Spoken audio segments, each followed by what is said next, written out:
कभी सोचा है जो व्यक्ति बाहर से अत्यंत आत्मविश्वास से भरा हुआ है वो अंदर से सबसे ज़्यादा असुरक्षित होता है। महाभारत के युद्ध से पहले एक ऐसा ही व्यक्ति था, दुर्योधन। के पास शक्ति थी, सेना थी और राज्य था, पर फिर भी उसका मन शांत नहीं था। भगवत गीता के अध्याय 1 में दुर्योधन के शब्दों के बीच में छुपा हुआ उसका भय स्पष्ट दिखाई देता है। आज हम जानेंगे दुर्योधन की असुरक्षा का सच। युद्ध के क्षेत्र में जब दोनों सेनाएं आमने सामने खड़ी होती है तो दुर्योधन सबसे पहले अपने गुरु द्रोणाचार्य के पास जाते हैं और यहीं से शुरू होता है भगवत गीता का पहला अध्याय।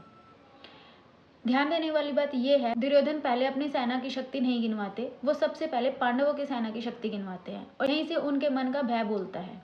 दुर्योधन के शब्द देखिए, आचार्य पांडुपुत्र की सेना को देखिए जो आपके ही शिष्य धृष्टद्युम्न द्वारा व्यक्त की गई है। दुर्योधन क्या कर रहा है? वो अपने गुरु को याद दिला रहा है कि आपका ही शिष्य पांडवों के सेना का नेतृत्व कर रहा है।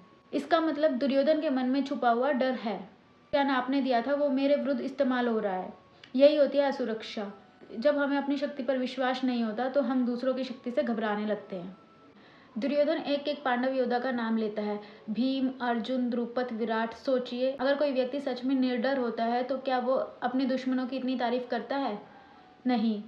पर जो असुरक्षित व्यक्ति होता है वो हर पल अपने दुश्मनों को मन में बड़ा बना लेता है। दुर्योधन के सबसे बड़े शत्रु पांडव नहीं थे, उसका खुद का अहंकार, उसके मन में ईर्ष्या भाव और सबसे ज्यादा उसका भय। सुरक्षा का सच ये है, जब हम गलत रास्ते पे होते हैं तो हमारा मन कभी शांत नहीं होता। दुर्योधन जानता था कि धर्म पांडवों के साथ है। आज भी हम सब कहीं ना कहीं दुर्योधन के जैसे हो जाते हैं। दूसरों की तरक्की से जलना, अपनी गलतियों को छुपाकर घमंड करना और बाहर से स्ट्रॉन्ग बट अंदर से इनसिक्योर होना। भगवत गीता हमें सिखाती है, शक्ति शोर मचाकर नहीं आती, शक्ति शांत विश्वास से आती है। दुर्योधन का पतन युद्ध से पहले ही शुरू हो चुका था, उसके शब्दों में ही उसकी हार लिखी हुई थी। इसलिए याद रखिए, जो व्यक्ति धर्म के साथ होता है वो कम बोलता है पर स्थिर रहता है।